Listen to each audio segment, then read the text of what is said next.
होनी चाहिए। सर, अरविंद केजरीवाल की अगर मैं बात करूं, जो दिल्ली के पूर्व मुख्यमंत्री हैं, उन्हें मैंने अभी भी देखा कि वो कोर्ट कचहरी के मामले में अभी भी फंसे हुए हैं। तो क्या आने वाले समय में ऐसा नजर आ रहा है कि दोबारा जेल यात्रा उनको करनी पड़ सकती है? केजरीवाल जी की कुंडली जो उपलब्ध है, वृषभ लगन की है और मेष राशि की है। हम्म। वृषभ लगन मेष राशि यानी द्वादश 12वें घर में चंद्रमा है और उसके साथ नीच के शनि बैठे हैं। शनि और चंद्रमा जब साथ में बैठते हैं, इसे बोला जाता है विष योग। और उनकी शनि की महादशा शुरू हो गई है और अभी शनि में शनि की अंतर्दशा है, तो विष योग ने उन पे अपना पूरा प्रभाव दिखाया है। इलेक्शन वो हारे हैं, उनको जेल हुई है और द्वादश भाव लंबी बीमारी, लंबी हॉस्पिटलाइजेशन, लंबी जेल यात्रा को दिखाता है। अच्छा। और 7.5 ऑलरेडी उनकी प्रारंभ हो गई है पिछले साल मार्च 29 मार्च से, और ये इंटेंसिफाई होती जाएगी जून 2027 में। शनि जो है वो मेष के बिल्कुल ऊपर आ जाएंगे, जिसको कहते हैं ना छाती पे या सिर के ऊपर। हाँ। वो बहुत भयंकर समय होगा और इनका केस दोबारा खुल चुका है कोर्ट में।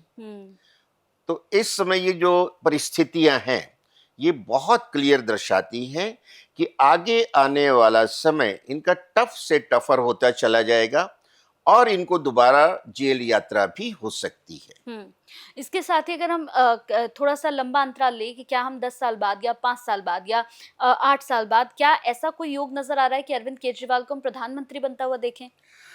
बहुत मुश्किल है, क्योंकि नीच के शनि की महादशा है और ये 19 साल चलती है। अच्छा। ये समाप्त होते होते 2044 का लगभग हो जाएगा और उसके बाद इनके प्रधानमंत्री की कोई संभावना किसी तरह की मुझे तो नजर आती नहीं है ज्योतिषीय रूप से। राकेश सर, जैसे हम देख रहे हैं कि नेपाल के जो प्रधानमंत्री है बालेन शाह, उन्हें हम देखते हैं बड़ा वायरल है, मतलब सोशल मीडिया पर हर जगह इस वक्त वो छाए हुए हैं। यहाँ मेरा सवाल है कि उन्होंने एक रैपर से प्रधानमंत्री तक का जो सफर है वो तय किया है, तो क्या इसमें ग्रहों का बहुत बड़ा रोल होता है? श्योर, बिना ग्रहों के रोल के बगैर तो पत्ता भी नहीं हिलता। तो ये उसकी मर्जी से ही होता है। और जैसा हमने अध्ययन किया है सोशल मीडिया पर जो उपलब्ध है इनके डेटा, कि इनका कन्या लगन है, अष्टम भाव में मेष राशि का चंद्रमा है। तो अष्टम भाव में हालांकि चंद्रमा अच्छा नहीं होता है और मेष का है, यानी इनकी 7.5 प्रारंभ हो चुकी है। फिर भी इनके कर्मफल बहुत अच्छे हैं, क्योंकि गुरु जो है इनका नवम भाव में है और नवम का गुरु, गुरु का पक्का घर है नवम, और गुरु उसके कारक भी हैं, मालिक भी हैं, और ये पिछले जन्मों के बहुत पुण्य कर्मों को दिखाता है। तो इनके वो पुण्य कर्म जो हैं प्रबल हो गए हैं। नवम का गुरु इनको जो है हर तरह की सफलताएं दे रहा है, गुरु का आशीर्वाद है इनके ऊपर, बड़ों का आशीर्वाद है, और ये बड़े डिसिप्लिन है। बिना डिसिप्लिन के आप आगे नहीं बढ़ सकते हैं। और ये बड़ों का सम्मान भी बहुत करते हैं और इनको अच्छे कर्म मिल रहे हैं। इस समय इनका समय बहुत अच्छा चल रहा है डिस्पाइट बीइंग इन 7.5, और इनकी सफलताएं बढ़ती चली जाएंगी, क्योंकि सप्तम भाव में बुध और सूरज है। हालांकि जो सप्तम भाव में सूरज हैं, लाल किताब के हिसाब से नीच के होते हैं, पर ये गुरु की राशि के हैं और गुरु जो इंटर्न नवम में बैठा है, डिस्पोजिटर की पोजीशन बहुत अच्छी है, तो उससे 7th हाउस भी बहुत स्ट्रांग हो गया जो कि मासेस का है। और 4th हाउस भी इनका अच्छा है, जहां शनि और राहु पिशाच योग तो बना रहे हैं, लेकिन पिछले जन्मों के पुण्यों का फल भी दे रहे हैं। तो इनका जो अभी फ्यूचर है ब्राइट है। ये जन कल्याण की बातें कर रहे हैं और जनता से एकदम डायरेक्ट ग्रास रूट लेवल पे जुड़े हुए हैं। इसलिए जो पिछले सालों में पिछली सरकारों ने जनता को जो पीड़ित किया है, जनता जो है उसका उनसे बदला लेके इनके साथ हो गई है और ये आगे सही दिशा में अगले 5 साल तक काम करते रहेंगे। अच्छा, एक सवाल और है, जैसे हम यहाँ पर बात करते हैं तो कई बार आप कहते हैं कि शनि की 7.5 जब इनकी शुरू हुई तो शनि की 7.5 ने इनको जिताया, तो क्या मतलब ऐसा होता है सर? क्योंकि जब हम 7.5 की बात करते हैं तो बहुत से लोग इससे घबराते भी हैं कि नहीं, मेरे तो काम नहीं बन रहे हैं क्योंकि मेरी शनि की 7.5 चल रही है। लेकिन मैंने अक्सर आपके मुंह से सुना है कि ये शनि की जो 7.5 होती है आपको बना भी देती है, तो इसका फैक्ट क्या है, सच क्या है? फैक्ट बहुत क्लियर है, शनिदेव जी कर्मफल दाता है। हाँ। और ये ब्रह्मांड के महान्यायाधीश हैं। साढ़े सती यानी आपके कर्मों का लेखा जोखा उनके कोर्ट में खुल गया। अब वो लेखा जोखा खुलता है तो शनि देखते हैं कि इसने तो काम बहुत अच्छे किए। मैं ये बता दूं, जब साढ़े सती में थे मोदी जी तो प्रधानमंत्री बने। ये बिल्कुल उसी तरह का केस है कि जब बालन शाह साढ़े सती में आए हैं तो ये प्रधानमंत्री बने नेपाल के, क्योंकि जब शनिदेव जी ने देखा इनके कर्मों का लेखा जोखा तो देखा काम तो बहुत अच्छे किए, उसका फल मिलना चाहिए और फल इस रूप में मिलना चाहिए। और मैंने कहा ना, नवम में जो बैठा है गुरु वो बहुत प्रबल है और मोदी जी के चतुर्थ भाव में गुरु बैठा है, वो उसका बेस्ट प्लेसमेंट में आता है। दोनों बेस्ट प्लेसमेंट में आती है, तो दोनों में सिमिलरिटी है कि दोनों साढ़े सती में बने और दोनों की गुरु की प्लेसमेंट बहुत अच्छी है। तो मतलब शनि की साढ़े साती आपको अगर बनाने पर आ जाए तो प्रधानमंत्री बना देती है। जी हाँ। ठीक है। अच्छा सर, अब हम बात करते हैं यहाँ पे डोनाल्ड ट्रंप की। अक्सर हमने देखा है कि डोनाल्ड ट्रंप क्या करते हैं, कुछ भी बोल देते हैं, मतलब जो उनको मन में आता है वो उन्होंने बोल दिया और उसके बाद हम देखते हैं बयानों में कि वो माफी मांगना शुरू कर देते हैं। तो ऐसा क्यों होता है कि बार बार वो पहले अपशब्द बोलते हैं, गलत बयानबाजी करते हैं, उसके बाद माफी मांगते हैं? इसमें भी ग्रहों का कोई रोल होता है? उनकी जो राशि है वृश्चिक है और उनकी महादशा जो चल रही है अभी गुरु की चल रही है और गुरु हालांकि उनके बुरे नहीं है।